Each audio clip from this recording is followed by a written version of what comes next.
We've got some spectacular first look images for the Wheel of Time Season 3 on Prime, including Matt and a hat, a Queenie and a meanie, boys with their toys. Okay, enough of that. Let's jump in and see what mysteries and Easter eggs we can unravel. This is Unraveling the Pattern. I'm Lauren. Check the spoiler warning in the description, check out the chapters, let's go. Here are the 10 images. Not all of these images are the same size or aspect ratio. These 4 match the show's new, wider aspect ratio for Season 3, likely direct frames from the show, including these with finished VFX. These 2, and maybe this one as well, appear to be promotional stills, not direct shots from the show. While similar to scenes in the trailer, the colors, angles, and sizes differ, likely due to being shot on different cameras with separate color grading. The remaining 3 are intriguing because they seem to be frames from the show, but cropped in unusual ways. The file names include crop, suggesting they're direct frames from the show but adjusted, perhaps for aesthetics or possibly to avoid revealing spoilers. We'll explore this more as we go. The file names also reveal when all of these shots will occur in Season 3. 5 are from Episode 1, though the order is unclear. I think it's probably something like this. 2 of these are from Episode 2, 1 from Episode 4, and another from Episode 6. This last shot comes from Episode 8, the finale. I'll discuss this more as we unpack these images. Let's unravel them based on this assumed order. The alt text or official descriptive text for this image reads, "Golden weaves swirl around Siuan Sanche, Sophie Okanedo, as she rages. Her arm is lifted upwards as she channels the One Power." It appears that Alana Sedai, Priyanka Bose, is also here, as this costume matches other shots of her from the teaser trailer. The look on Siuan's face certainly implies rage. Is it possible that she's weaving flows of balefire, or is it just fire? Either way, I'm convinced that this scene comes directly from the Season 3 Episode 1 cold open. Showrunner Rafe Judkins said we'd know right up top, Season 3, what Liandrin's been up to. And he also said the first 15 minutes of Season 3 would be, quote, just a bunch of women in their 40s and 50s shredding each other. This led to many theories regarding an early Season 3 reveal of the Black Aja fighting and possibly killing warders and Aes Sedai, and then escaping from the White Tower. This was basically confirmed at CCXP, a Brazilian comic convention, last December, where the first scene of the season was shown to a crowd there, thanks to a Brazilian Wheel of Time fan and content creator by the name of O Povo de Dragão, which translates to the People of the Dragon. We learned more about what was shown. Skip to this timecode if you'd like to avoid these very specific scene description spoilers. Rafe Judkins told the crowd this was the season cold open. Here's the translated description of the scene from Portuguese. "We are at the doors of the Hall of the White Tower, where an audience with the Amyrlin will soon take place. Several Aes Sedai are gathered outside, and Liandrin and the voters of the Red Aja are preparing to enter the premises, when they are stopped by Lyanna, who allows only Liandrin to enter, claiming that only one voter is needed in the hall. Reluctantly, Liandrin enters as Siuan is announced. Liandrin begins to accuse Siuan regarding the events of last season, to which the Amyrlin responds and accuses Liandrin of being able to break the 3 oaths, as she is from the Black Aja. And the proof of this is the witness brought there to that hearing, Nynaeve, who Liandrin kidnapped and handed over to the Shanchan. She enters the hall looking somewhat cornered. Quick side note from me, I think this shot of Nynaeve from the teaser is probably showing this moment when Nynaeve is brought in to testify against Liandrin. Back to the scene description. Siuan and the Aes Sedai channel toward Liandrin to stop her and begin to wound her, but the Red fights back and summons other members of the Black Aja hidden among the voters to help her. I'm assuming that the translation for voters is the sitters or sitters of the hall. Then begins an insane clash between the channelers, with Alana and Lyanna defending the Amyrlin against the Dark Sisters while plots are triggered. Aes Sedai are cut in half, columns of the hall are destroyed, and chaos ensues. Siuan keeps the weave on Liandrin. It seems more like she's burning the Red than just stopping her, when she's hit by a rock and faints. Nynaeve is in the background. She tries to channel, but as usual she's blocked and can't help, but she's not hit. We see Moiraine in the streets of Tar Valon looking at the White Tower at that moment, and we see an explosion coming from there. Consider that the reports are from memory, so some detail or other may have been lost.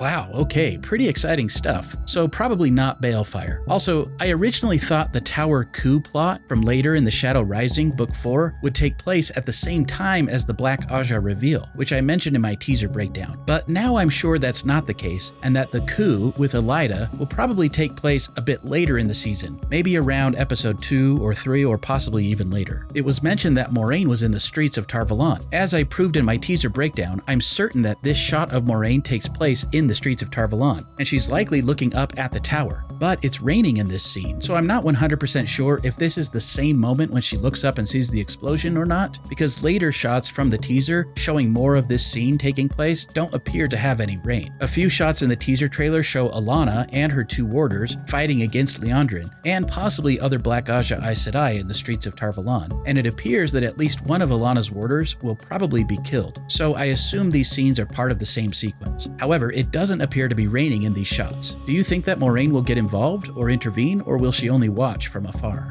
Now's a good time to say, if you like my in-depth Wheel of Time content, please consider supporting me here on YouTube or on Patreon like these heroes. Speaking of heroes, the alt text for this next image says, leaning against a pillar, Rand al'Thor, Yosha Stradowski, and Perrin Ibarra, Marcus Rutherford, smile at Mat Cauthon, Donal Finn, whilst drinking together. First of all, it's great to see the three boys back together, and Rand smiling. I doubt we'll see much of that as the season progresses. The last time they all smiled together like this was back in the Two Rivers. I'm 99% sure this scene takes place at an inn near or in Tar Valon, likely the same inn Rand and Mat stayed at in Season 1. In the books, it was called the Queen's Blessing and was in Andor, but the show's version, called the Light's Blessing, is in Tar Valon. Master Gil was credited as the innkeeper in Season 1, though he wasn't named or given dialogue. This looks like the common room. You can see another person seated at a table and a serving maid in the background, possibly working the bar or serving other tables. Rand has a drink and Perrin seems to be handing one to Mat. My guess? The boys are laying low in Tar Valon or nearby, maybe Cairhien, under Lan's care, while Moiraine takes Egwene, Nynaeve, and possibly Elayne back to the White Tower. Yosha Stradowski teased that the main characters would be together at the start of Season 3, saying, "It's kind of like home, but it's not home anymore." It sounds like things will escalate quickly from here. All three boys have had wardrobe upgrades. Rand seems to be wearing the same shirt, pants, and belt we see in a later shot with Lan, likely from episode 2. Perrin still has his wedding ring, and his eyes are permanently golden, which I'm very happy to see. Some fans have complained about Perrin's hair, but I'm hopeful he'll grow it out even more, hopefully to match the long-haired look his evil doppelganger has in the teaser trailer. Mat is smiling here, maybe winning at dice? I wonder if he still has the Shatter Logoth dagger, or if its influence lingers. His smile here makes me question if the dagger is even still a factor. I'm hopeful Season 3 will show him fully healed from it before he faces off against Galad, and hopefully Gawain, in the Tower Gardens. I speculated in depth about Mat's Season 3 arc in this video if you want more details. Thankfully, Mat's wardrobe has finally had an upgrade, though it still has a robe-like style. I believe he's wearing these same clothes in the teaser trailer here, where he has noticeable scratches or markings on his neck. I'll talk more about that soon. I think this scene happens shortly after the Black Aja attack at the tower. Moiraine may leave the inn just before this, with the others staying in the common room before heading to their rooms later. I suspect this shot of Elayne and Aviendha also happens here, possibly near the boys at this same location. I'm hoping we'll get bubbles of evil attacks similar to the Shadow Rising while the boys are at this inn. Do you think Rand's room in this shot of the teaser is in the same inn? It seems likely, and I believe a woman, probably Lanfear, will visit him here just before his reflections come to life and try to kill him. I didn't catch this in my teaser breakdown, but if you look closely at the bed in this shot, there's definitely a person there. Is it Lanfear or someone else? In the teaser, these Rand and Lanfear scenes could be happening in this room, just before or after the Reflections attack. This other image also places Lanfear in Tar Valon in episode 1, which I'll dive deeper into soon. I initially hoped Mat's neck wounds from this teaser shot hinted at his Snakes and Foxes trip, where he's hanged before Rand saves him in the books. However, since Mat's clothes in this promo image from episode 1 match the shot of him with the wounds, I think these wounds might actually come from his Bubble of Evil experience, possibly gambling cards coming to life and attacking him. I'm still holding out hope for some twisted redstone doorframe scenes this season, but other promo stills suggest we might not see that in Season 3. I'll get into why soon. Do you think Perrin will also face a Bubble of Evil? Maybe an attack from an axe or another weapon, similar to his experience in Book 4? Anyway, I've digressed long enough. Let's move on. As I mentioned, I think this shot of Elayne and Aviendha likely takes place in the same inn where the boys are staying. The alt text for this image reads, Elayne Trakand, Kira Coveney, and Aviendha, Ayula Smart, sit side by side raising their drink glasses to each other. The alt text makes it sound casual, but I'm picking up romantic vibes. Many fans hope to see Elayne and Aviendha become more than friends. I believe the ship name is Avilayne. This image suggests to me that it's definitely possible. Rafe mentioned long ago that he'd lean toward polyamory over polygamy for some relationships from the books. Is sharing a drink just Elayne's way of making friends, or is there more here? The image is oddly cropped, so it's possible the full shot includes other characters or details intentionally hidden. Either way, I'm thrilled to see these two together. Their relationship is one of the highlights of the books and absolutely deserves screen time in the show. If Elayne and Aviendha are at the inn with the boys, and Nynaeve is at the White Tower in the cold open, where's Egwene? Based on another image, which I'll discuss soon. Egwene is likely already in the tower at the start of the season, preparing for her accepted test, which appears to happen in episode 1. Shouldn't Elayne also take her accepted test around this time? She isn't wearing novice clothing here, and I doubt Aviendha could enter the White Tower, so will Elayne return to the tower at all in season 3? Could Egwene and Nynaeve return without her? Do you think the image of Queen Morgase and Elaida in the White Tower in episode 2 is tied to Elayne's absence? Maybe Morgase visits to find out what happened to her daughter. This would align well with Gawain's and Galad's story arcs, because they spend much of their time trying to figure out what happened to Elayne. I hope Elayne gets her accepted test, but it seems unlikely we'll get Egwene's test, the Black Aja reveal, Siuan recruiting the girls to hunt for the Black Aja, and Bubbles of Evil in a single episode. Perhaps Elayne returns to the tower in episode 2, when Morgase arrives, or perhaps tragedy will befall Morgase, which could possibly lead to Elayne's return, connecting to this intriguing scene from the teaser. But I'm getting ahead of myself again. I'm unsure what any of Elayne's jewelry represents, and I don't see any other relevant details, so let's move on. The alt text for this image states, Lanfear, Natasha O'Keefe, stands in a doorway, looking over her shoulder. Not much to go on, but when has that ever stopped me? Lanfear looks stunning, as always, and I love this three-headed serpent earring, which she also wore in season 2. I even found this exact earring online. Her clothing here doesn't appear to match any shots from the teaser, except perhaps her collar, which might be the same as this shot. I'm confident this scene takes place in Tar Valon, likely near the inn where Rand and the others are staying in episode 1. Fun fact, I've stood in this exact spot. In late 2023, I visited the Wheel of Time sets in Prague, including the outdoor Tar Valon set at Jordan Studios. It was an amazing experience, and I filmed as much as possible with the intent to compare my footage to teasers and episodes in future seasons. I even stood on the street here, where we see Lanfear slitting Moraine's throat in the teaser. During our visit, they turned on the rain machines, and I stood here, just next to where Moiraine is in this teaser rain scene, and caught glimpses of the spot where Matt and Rand watched Logain from the balcony in season 1. As I scoured my footage, I found the exact brick patterns,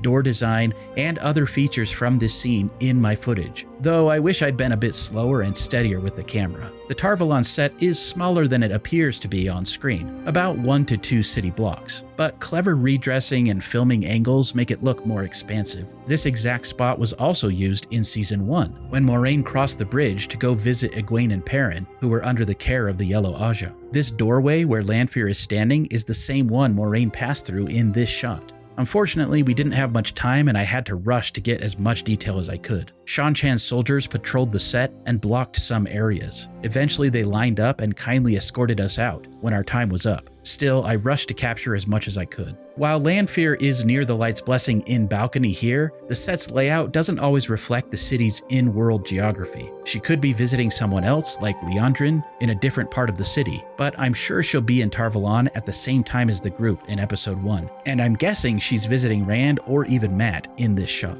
Do you think this aligns with the scene of Rand using the One Power against his reflections?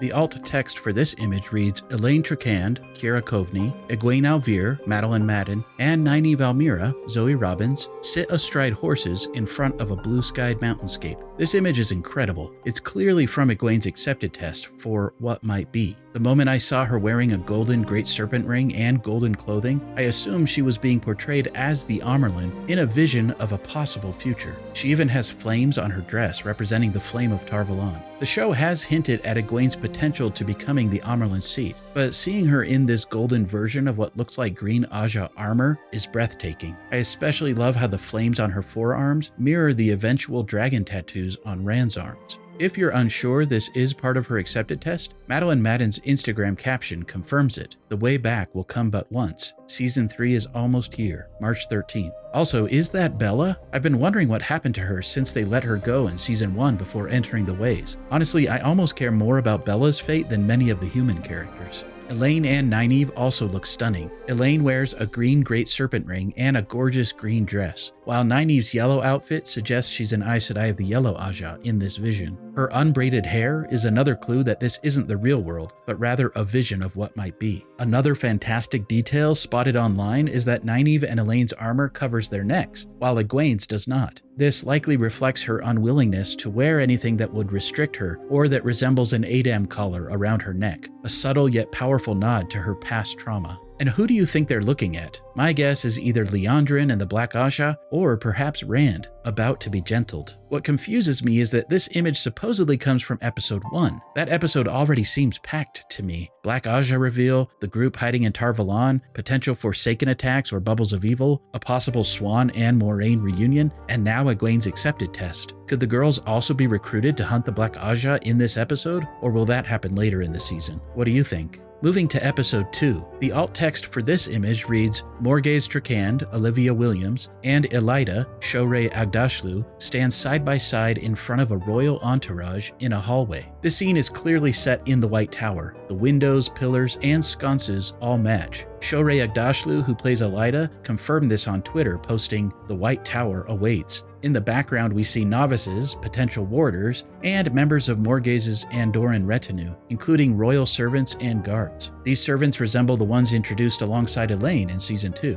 and one of the guards may even be the same one we briefly see in the Season 3 teaser when Galad is practicing swords in the White Tower Gardens. If you're curious about the royal family's genealogies and the new cast, I've made a whole video on this topic.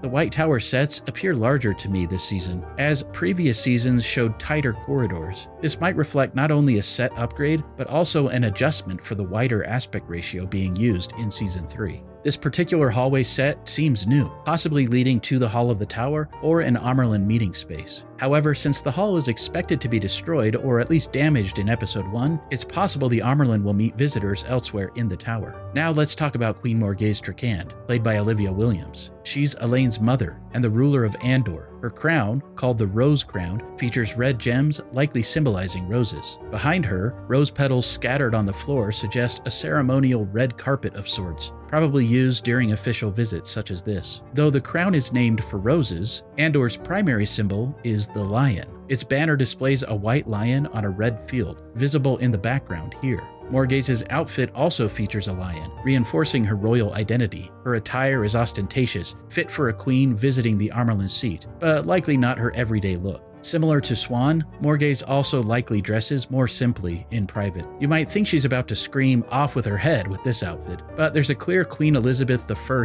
influence here, something Robert Jordan intentionally drew upon for Morgase's character. Sharon Gillam, the show's costume designer, has done an excellent job translating Jordan's descriptions into elaborate and meaningful designs. Yes, this does seem to be the same crown Elayne is seen trying on in the teaser. My guess, either Elayne is in the world of dreams during the scene, or it could be part of her accepted test, though I doubt we'll see that in the show. Or perhaps something tragic befalls Morgase, leading Elayne to take up the crown. Lord Gabriel could certainly play a role in that. This is Elaida Sedai of the Red Aja, portrayed by the incomparable Shohreh Aghdashloo. She looks absolutely stunning as Elaida. Her costume and jewelry are beautifully detailed. Could some of her jewelry be ter'angreal? Though cropped in this shot, I'm guessing her red Great Serpent ring is on her left hand here. Some fans have speculated that the figure in the background might be a Grey Man, a type of Shadowspawn assassin, but it's more likely just an extra. Others think Elayne could be one of the novices standing to either side, but I personally doubt it. Interestingly, none of the other Royal Andorran cast members are visible here. There's no sign of Gawain or Galad, and while some think the man in the background here might be Lord Gabriel, I don't believe he's here either.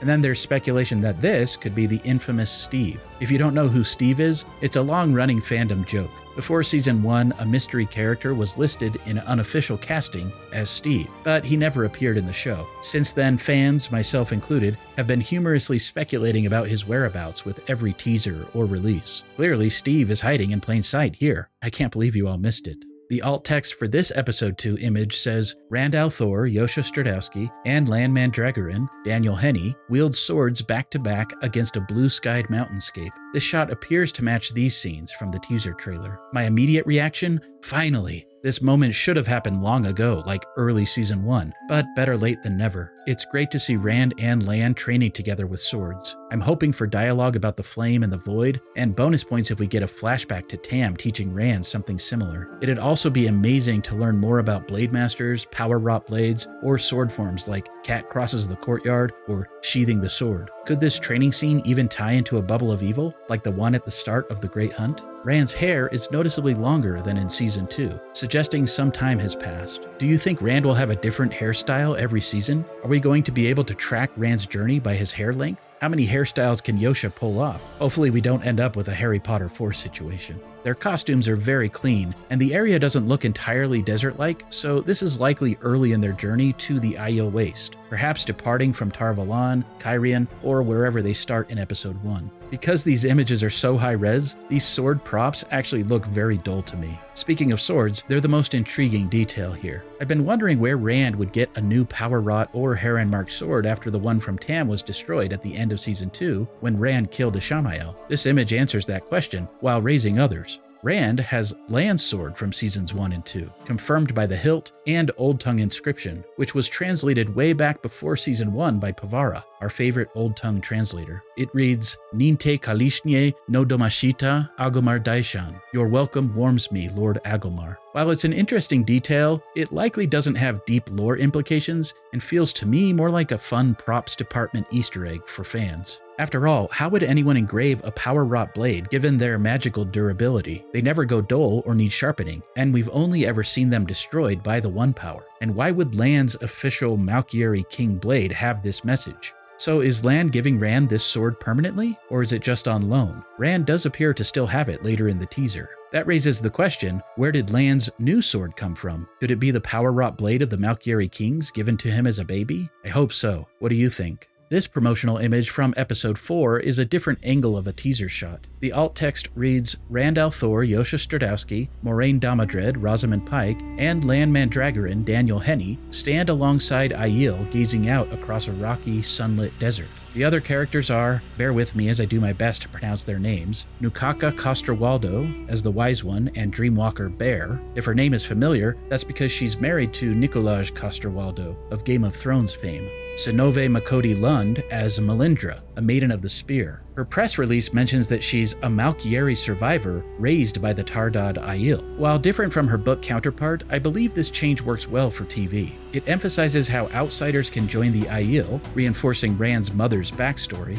and it also emphasizes her Malkyari background, which ties into Lan's story. I do wonder though if Melindra will still connect with Mat, given he's not heading to the Waste. Do you think Melindra will be a dark friend in the show? This hulking figure is Bjorn Landberg as the clan chief Rurark. And this is Salome Gunnarsdottir as the Wise One and Dreamwalker Elayne. Egwene's face is just visible behind Moiraine here. I wasn't sure from the teaser, but this confirms to me that Egwene will likely head to the Waste with Rand, Moiraine, and Lan from the start. As for the two Aiel warriors here, they're probably extras, though some speculate one could be Gaul or even Couladin. If Gaul is in the show, I hope he goes to the Two Rivers with Perrin. The high-res image gives us great detail on the Aiel wardrobe, jewelry, and weapons. Their clothing and gear reflect their sophistication, contradicting how Wetlanders view them. You can also clearly see their shufas and veils. Lan's sword hilt matches the one in the earlier image, which means Rand probably has Lan's other sword here. Moraine's hat is kind of goofy looking, but I love it. But the thing that concerns me most is to see a fellow redhead completely unprotected from the harmful rays of the sun, especially in the Aiel Waste. Maybe being Taviran or the Champion of the Light helps prevent sunburn? If so, where do I sign up?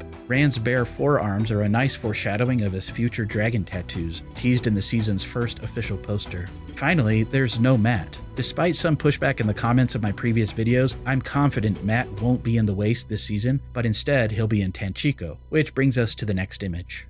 This episode 6 stills alt text reads, Mat Cawthon, Donal Finn, Nynaeve Almira, Zoe Robbins, and Min Farshaw, Kay Alexander, look at another. I'm sure this is in Tanchico. The background features masked people, and another teaser shot shows Liandrin in a similar setting with masked figures. Masks or veils are fashionable in Tanchico in the books. Mat's outfit looks fantastic, but I can't help noticing the absence of a fox head medallion. Maybe they photoshopped it out, but I'm starting to think snakes and foxes might not show up in Season 3, or possibly ever, for Mat. I'm hopeful we'll see his luck manifest and hints of riddles about his fate, but some things like the fox head or the cryptic prophecies about his future might be delayed until Season 4 or beyond. It feels to me like they're combining Mat's Book 3 storyline with his adventures in Ebu Dar from Books 7 and 8. At least Mat's finally upgraded from his usual bathrobe. Maybe he's spending some winnings on fancier clothes with frills and lace. I also love how he seems to be eyeing this man's hat. This hat matches very closely to Mat's iconic book look, though I imagine a wider brim. I'm not sure if this one feels a bit too Heisenberg for me, but I'm guessing this is the hat. This image also confirms that the teaser shot of Min is likely in the Panarch's palace, as her clothing and hairstyle match perfectly. Nynaeve looks amazing here. Her accepted ring is noticeably absent. Could she be hiding it on a necklace, perhaps alongside another ring from Lan? Now, who is this man? My first thought was Julian Sandar, the thief catcher from Tyr. But someone pointed out a guitar near his left arm. Could he be a gleeman? Could Tom be just out of frame or behind him? Another possibility is Hadnan Kadir, the merchant from whom Mat gets his hat in the books. My favorite theory? Could this be Asmodean? Asmodean is musical, which fits the guitar, and he was tied to Kadir and the Dark Friends in the Aiel Waste. If you're wondering how he could be in Tanchico now, but possibly also in the Aiel Waste around the same time, well, that's Lanfear's little secret. Who are you? How did I get here? That's my little secret. Finally, what is this object that he's showing to the group? My favorite theory? This could be the Sad Bracelets, or the male Adam that could be used by the Black Aja against Rand. And last but not least, we have this image from the season finale. The alt text reads, Moiraine Damadred, Rosamund Pike, holds a circular object that emits bright light in her outstretched hands, standing in a desert landscape. Moiraine is channeling through what is likely the same sangreal seen in the teaser, though her clothing here is different. I'm guessing the teaser scene is the first time she uses it. She seems almost afraid of its power in the teaser, while here she appears confident and in control. Her Kisierra is also visible, suggesting she might be back in Cairhien, though the desert landscape behind her implies she's still in the waste, probably Alcar Dal. Notice her blue dress with this beautiful golden weave, and the setting behind her seem to match the teaser clip where Lanfear strangles her. I believe the teaser clip is from one of her visions in Rhuidean from mid-season, while this shot represents her actual future and real confrontation with Lanfear at the end of the season. The sangreal isn't present in the vision clip. Could this sangreal be replacing the Chodan Call access key, or Chodan Ball, if you will?